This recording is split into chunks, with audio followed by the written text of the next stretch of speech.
मैं शशि प्रकाश, सहायक प्रोफेसर ज्योतिष, जूथाला संस्कृत महाविद्यालय, मझौलिया, पश्चिमी चंपारण, बिहार। आज हम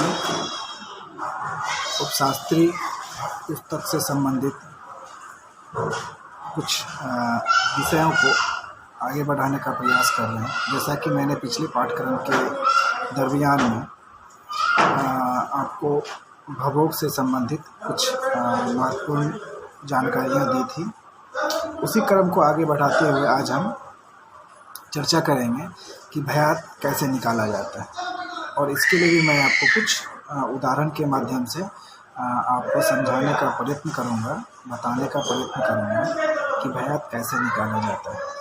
जैसा कि मैंने आपको भवोग निकालने के दरमियान में कुछ महत्वपूर्ण बिंदुओं का चर्चा किया था।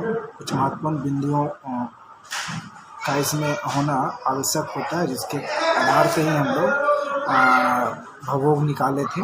उसी तरह हम लोग भयात को भी निकालने के लिए कुछ इसमें बिंदुओं को हम लोग को लेना होगा, जिसके आधार पे हम लोग इस चीज़ को निकालेंगे। और मैंने पिछले पाठ्यक्रम के दरमियान में भी आपको ये जानकारी दी थी कि जो मैं बता रहा हूँ शायद इससे कुछ इत्र या आप लोग भी जानते होंगे भयात निकालने के तरीके के बारे में। मैंने आपको पिछले पाठ्यक्रम के दरमियान में भी जानकारियाँ दी थी कि विभिन्न विद्वानों के द्वारा विभिन्न तरीकों के विभिन्न माध्यमों के द्वारा भयात और भवोग निकालने के बारे में जानकारियाँ दी गई है या दी जा रही है। तो उसी में से हम अपने तरफ से ये प्रयास किए हैं कि जितने सरल से सरल तरीके हो उसका प्रयोग करके हम आपको बताने का प्रयत्न करें, ताकि आप इसको निकालने में आपको कठिनाइयों का सामना नहीं करना पड़े और आसानी से आप इस चीज़ को निकाल सकें और समझ सकें। हम लोग आज बात कर रहे हैं भयात का।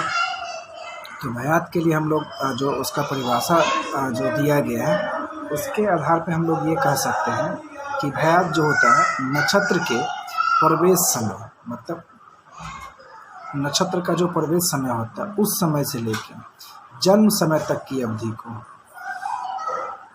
नक्षत्र के प्रवेश समय से लेकर जन्म समय की अवधि को हम लोग भयात कहते हैं। और भवोग में हमने जो जानकारियाँ आपको दी थी उसका ये होता है नक्षत्र के प्रवेश समय से लेकर नक्षत्र की समाप्ति समय की अवधि को हम लोग भवोग कहते हैं। अंतर दोनों में बस इतना ही है।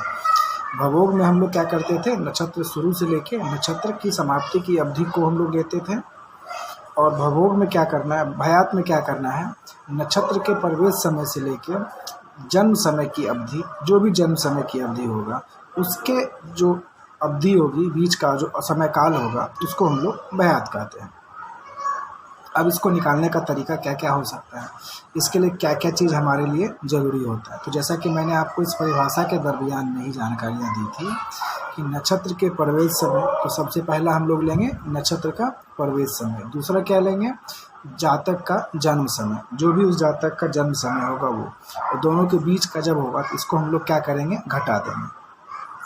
उदाहरण के तौर पे हमने लिया है नक्षत्र का प्रवेश समय जो हमने लिया है वो 5:15 शाम का, मतलब संध्या का समय लिया है प्रवेश समय। और फिर जन्म समय हमने लिया है 7:40 सुबह का। ये हमने एक उदाहरण के तौर पे हमने लिया है। आप इसके अलावा भी कुछ लेके बना सकते हैं। तो ये हो गया नक्षत्र का प्रवेश 5:15 संध्या, और जन्म समय हो गया 7:40 सुबह का। अब इसमें करना क्या है, इसको निकालने के लिए हमको क्या क्या चीज़ करना होगा उस पर थोड़ा सा अगर हम लोग ध्यान दें तो इस चीज़ के बारे में हम लोग अच्छी तरीके से समझ पाएंगे। इसके लिए क्या करना होगा, इसको क्या कि जो हमको होता है इसके 12 घंटा का होता है वो प्रवेश समय में घटा देना है। किस में, जो आपका नक्षत्र का प्रवेश समय था, क्या कि ये संध्या का समय है, ये रात का होता है तो फिर दूसरा संध्या का समय है, इसलिए उसमें क्या करना है, हमको 12 घंटा घटा देना है। तो 12 घंटा को नक्षत्र का जो प्रवेश समय है उसमें अगर हम लोग घटा देते हैं तो जो शेष बचता है वो 6:45 बचता है।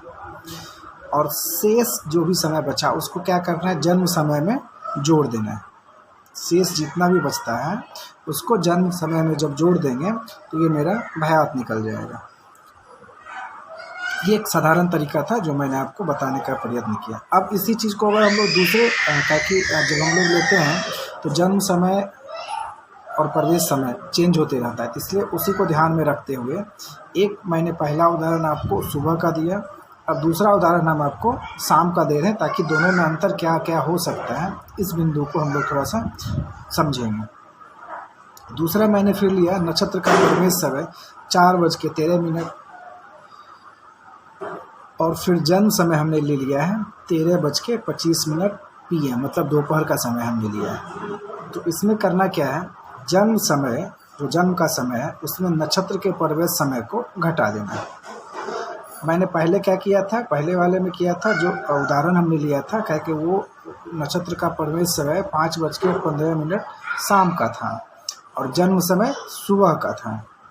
अब हमने इसमें क्या कर दिया, प्रवेश समय सुबह का कर दिया और जन्म समय दोपहर का कर दिया, उल्टा कर दिया, ठीक उल्टा कर दिया। इसमें अंतर दोनों में क्या हो जाता है कि जब हमने पहले वाले उदाहरण में आपको नक्षत्र के प्रवेश समय को क्या किए थे, हम लोग 12 घंटा में घटा दिए थे और जो शेष बचा था उसको हम लोग जन्म के समय में जोड़ दिए थे, तो मेरा वो भयात निकल गया था।